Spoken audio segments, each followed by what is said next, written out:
So how do you bring a dead company back to life? And especially, how do you do that if you're operating in an industry or a niche with a ton of competition? We're going to look into that today. Today we're going to see how replay baseball went from no longer existing to becoming one of the leaders in the tabletop sim market. And there are lessons here for every single baseball sim. First though, we've got to go way back to 1991. Back in 1991, the Oakland Athletics seemed an obvious choice to win their 4th straight American League pennant, and yeah, they were still in Oakland. But of course, that year wound up belonging to the surprising Minnesota Twins, who had been in last place the year before.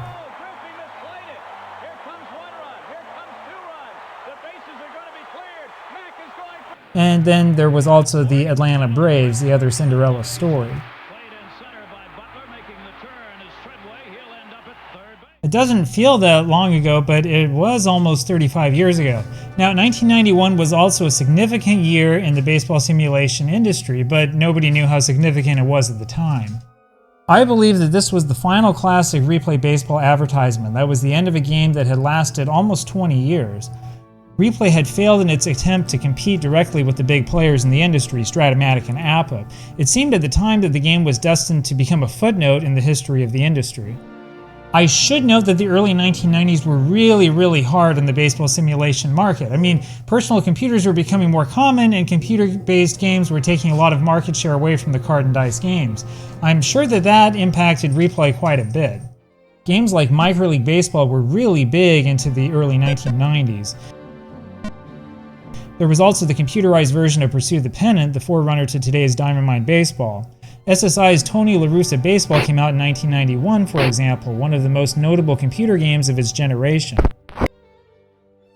Well, it's kind of funny. I can give you all sorts of reasons why Replay failed, and yet in 2025, Replay is one of the best known and most widely played baseball sims out there. The Tony La Russa game is the footnote. But how did that happen? How did the game come back? And are there lessons here that other card and dice sports sims and maybe other industries can learn from Replay's triumph? The first and maybe biggest thing that Replay under Pete Ventura has done is make changes to the game. The most obvious change was from the tall pitcher cards to the 6x6 pitcher matrices. You might look at these cards together and wonder what the big deal is. It does make a big difference, believe it or not. So take this 1986 Nolan Ryan for example. His 5 column is pretty bad. It makes him give up a ton of walks. In a game I played just the other night, I had to take Ryan out early after he gave up 6 walks in 6 innings. Now contrast that with this 1968 Bob Gibson card. Gibson won't give up many walks thanks to that excellent 5 column, and those raised numbers make it even less likely for him to give up a walk. And he's not going to give up a lot of power in the 6 column either. In other words, even though the pitchers still have the same 1 to 5 ratings as they did in the classic game, the matrix cards really add a lot. The difference between a 1 and a 5 rating for a pitcher is actually really significant. It's also probably the most misunderstood thing about Replay by people who haven't tried playing it yet, so let me show you here on the charts. If you look closely at Replay's chart, you'll notice that most of the results are broken up into sections of 5. Take a look at Reggie Jackson's 1986 card for example. Now most of Reggie's column 1 results are going to be outs. That's actually really common. The same is true for Wally Joyner for example. Column 1 generally belongs to the pitchers. However, if we take a look at Reggie's 3rd column, we'll see some interesting things. Take this 31 on roll 3-1 for example. Against a pitcher with either a 1 or 2, it's going to be a lineout that might be a sacrifice fly for runner on third tries to score. If the pitcher rolls a 3, 4, or 5, however, it's going to be a double and can lead to a big inning. This 2 on roll 3-2 is another good example. It turns into a single to left if the pitcher rolls a 5, and this 12 on roll 3-5 can also be interesting. Against a pitcher with a 4 or a 5, it's another example of Reggie flexing his muscles. The variable pitcher rating really can make a difference here. Get a good roll and even a poor pitcher can prevent a lot of damage. Get an awful roll, however, and all but the very best pitchers are going to have a bad outing. It adds a little bit more excitement to the game. Let's look at Lenny Dykstra's 1986 card next. We'll focus on the 5 column, which is the walk column. These two 5 results are going to be walks in almost every case. However, a pitcher who rolls a 1 can prevent a walk if there's a runner on first or if the bases are full. Pitchers who roll a 2 or 3 can prevent the walk if the bases are loaded. And any pitcher with a 1, 2, 3, or 4 has a chance to prevent a walk if he's got a raised number by his column 5 grade. So let's say that Dykstra is hitting against the 1968 Bob Gibson. If Gibson rolls a 1, this raised number means that he might prevent the walk even if there are no men on base. You roll a single die. Since Gibson's number is a 4, the roll has to be a 5 or a 6 for it to be a walk. As you can see, there's a certain level of granularity to these results. There are little tweaks inside the game that allow for a pretty large variety of results, and a lot of those tweaks are innovations that have come to replay over the last 25 years. Look at the column 2 boards, for example. You've got 3 options here for play results 12 through 16. Pitchers with an asterisk by their column 2 result changed a single to a pop-up. For example, Steve Carlton's 1980 card has asterisks next to his 2-1 and 2-2 results, which means that he can prevent those singles from being hit. A little W means that those singles turn into a walk. Dennis Burt's 1986 pitching card has a few of those. And if you look down here, you'll also see a big W. That gives him even more walks. As you might have guessed, Burt was pretty wild in his short major league career.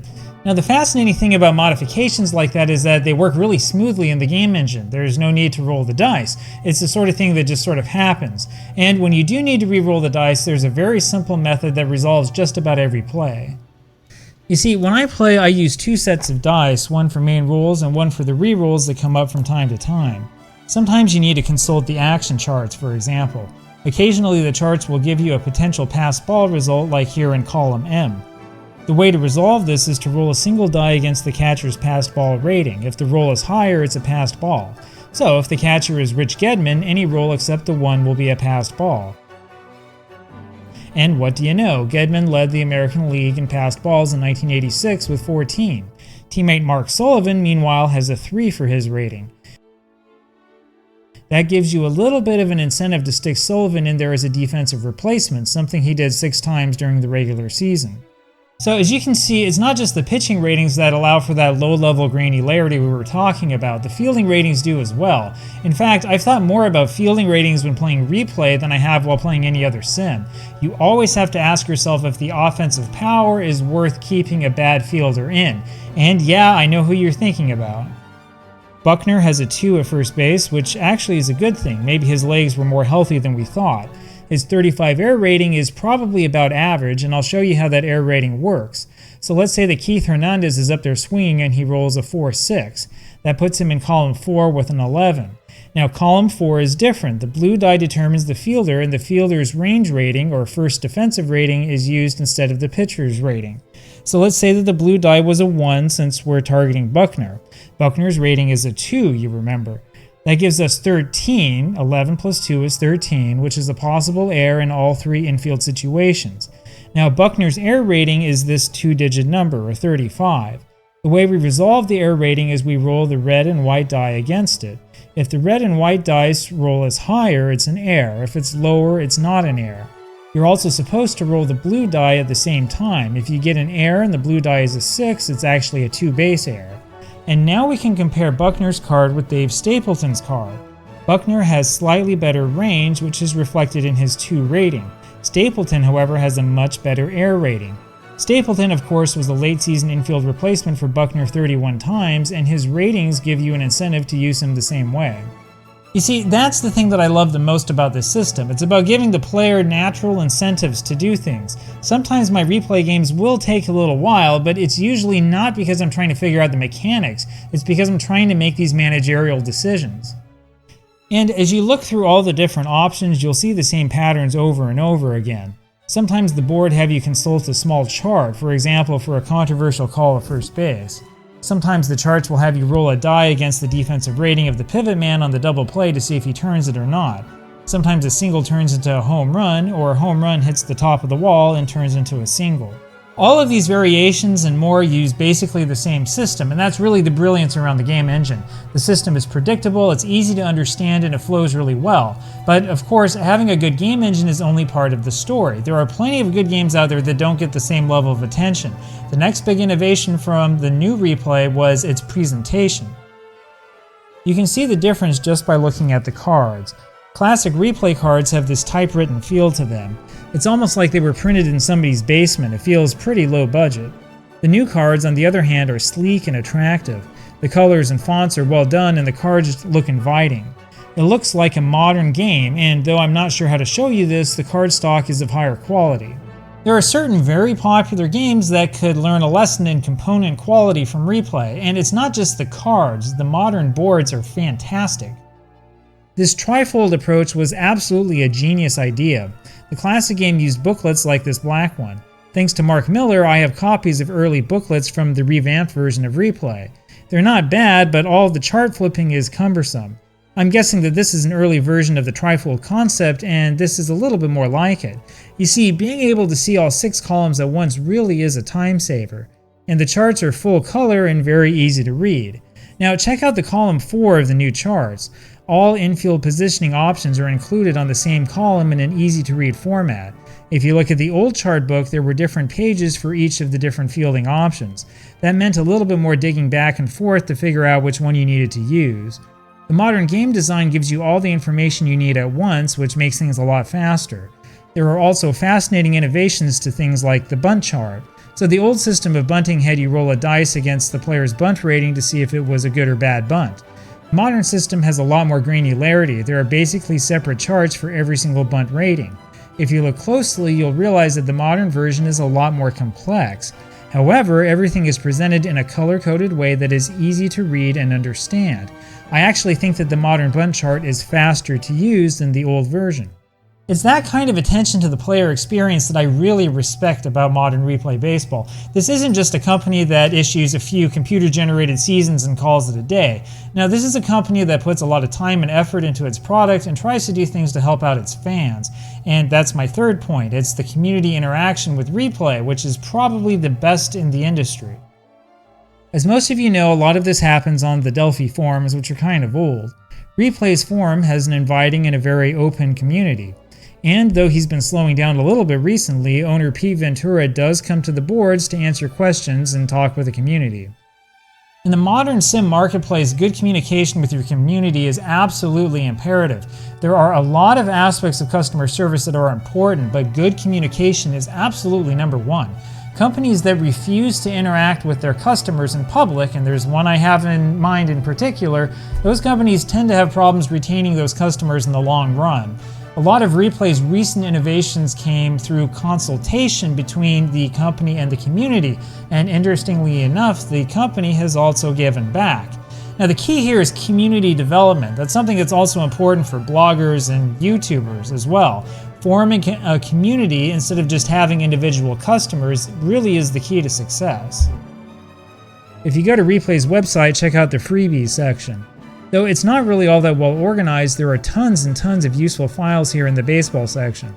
This is where you can find hitting cards for pitchers if you don't want to use the generic pitcher hitting cards that come with each season. And you can also find cards for fringe players and September call-ups.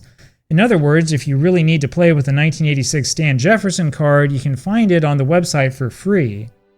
There's no need to pay extra to get every single player. Of course, you do need to print the card out or figure out some way to display it for your game. But the point here is that the company gives you these things as a quality of life bonus for replayers. Replay seasons also come with these instant result charts, which is a tradition that goes back to the founding of the company. If you only want to do a single team replay project, you can use this chart to automatically generate wins and losses from the games that you're not playing. Now, the other important thing to mention is season availability. I don't know for certain, but I'm pretty sure that Replay uses some kind of print-on-demand model. This allows its sets to stay in print indefinitely. Maybe you won't see your Replay cards increase dramatically in price over a decade or two. However, you also won't be disappointed because your favorite season has been out of print for a decade or two. Well, maybe that system doesn't result in a lot of sales to speculators, but it really is a nice system for the people who actually, want to play the game.